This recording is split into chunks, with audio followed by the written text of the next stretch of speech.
Chi ha scritto la storia? O, meglio, chi ha riscritto la storia per noi?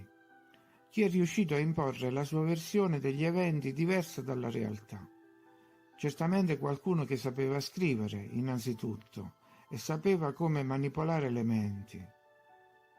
La Chiesa in generale si è occupata di revisionare tutti i codici, le pergamene, le iscrizioni e le opere del passato. I monaci amanuensi erano gli unici che avevano la possibilità di imparare a scrivere nei conventi e monasteri, e a loro veniva affidato l'incarico di ricopiare le cronache antiche per riprodurle in chiave organica al sistema, per accrescere un potere basato sulla fiducia e sull'ignoranza della gente comune. La Chiesa, a sua volta, è stata sempre alleata con le élite segrete, politiche e militari, per stabilire un controllo totale sul mondo. Tutti insieme hanno anche potuto contare sugli inventori di storie, i quali hanno romanzato le bugie con particolari capaci di fare presa sull'immaginazione dei sudditi. Teatro, insomma. Oggi tutto questo è ancora più facile. C'è la TV, il cinema e ci sono i giornali.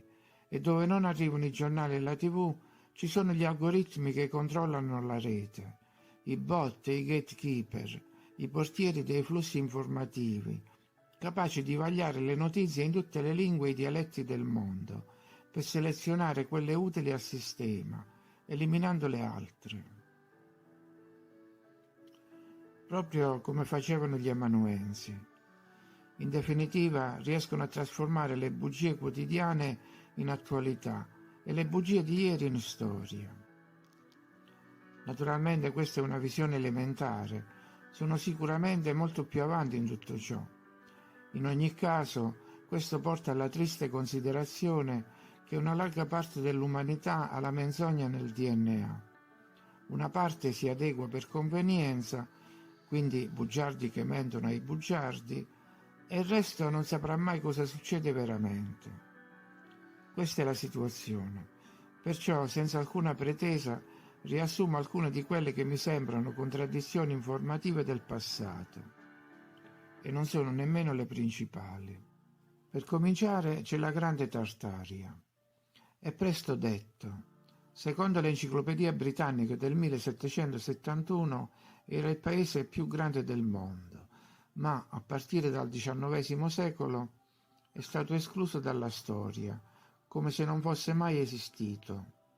Questo vasto impero comprendeva anche, oltre alla Siberia, la Russia di Kiev, l'Europa, l'Asia, il Nord Africa, il Nord America, il Canada, e la sua influenza raggiungeva le altre parti della Terra, dal Giappone all'Australia.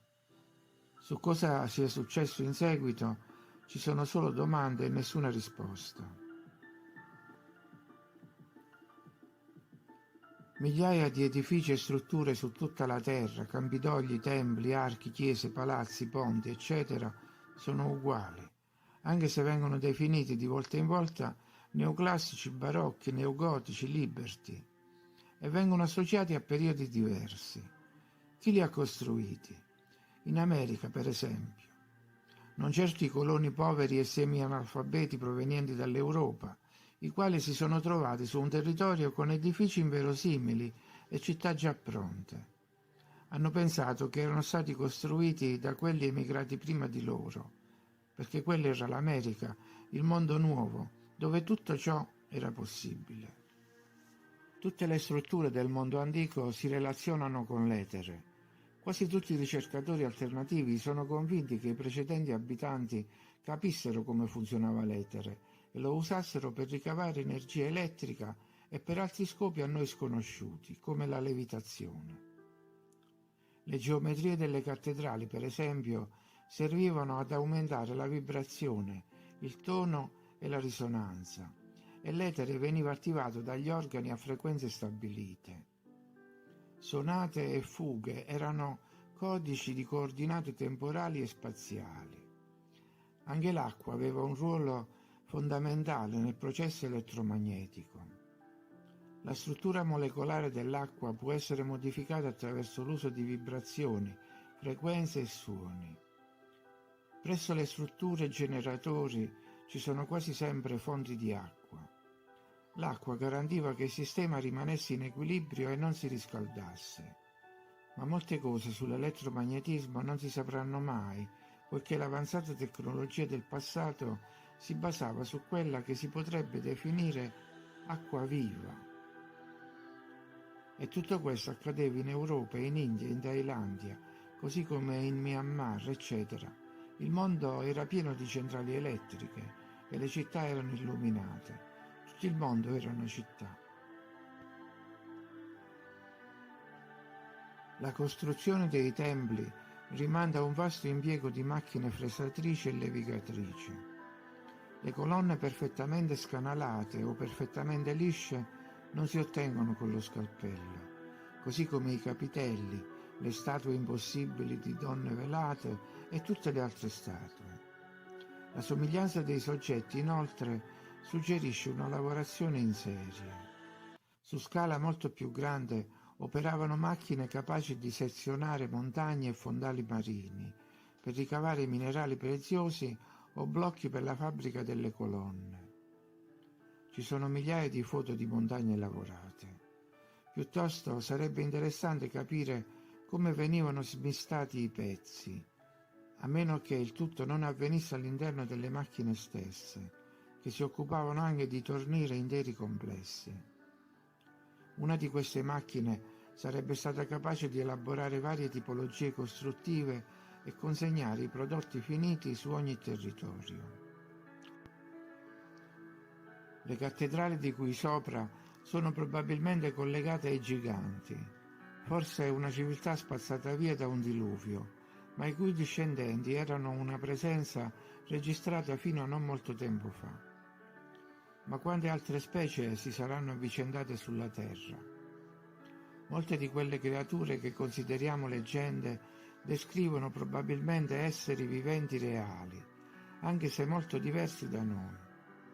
Ci sono prove abbastanza concrete dell'esistenza dei cinocefali, per esempio, poi degradati nelle fiabe a lupi mannari, così come esseri per metà pesci o serpenti. Quest'ultima categoria trova riscontri nella memoria di quasi tutti i popoli. Sono ancora presenti i rettili fra noi? O gli esseri dalla pelle blu, e forse dal sangue blu, come si usa dire? Quando detto porta alla domanda chi muove i fili di tutto ciò che accade. È davvero tutto casuale.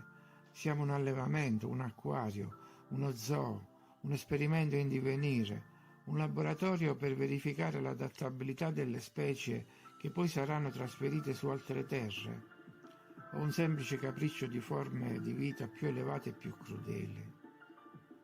Siamo formiche in un cratere o siamo solo la parte più debole di una catena di invasori che da altri settori compiono incursioni predatorie?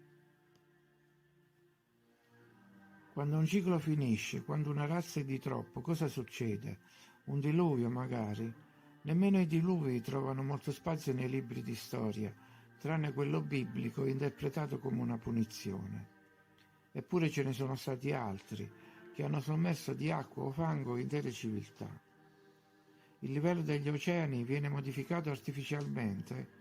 È per questo che ci sono insediamenti a 3000 metri e c'erano quelli sotto il livello del mare. E le guerre, se ci pensiamo bene, sono scoppiate migliaia di guerre. Davvero gli uomini non sanno pensare ad altro? O sono anch'esse provocate ad arte?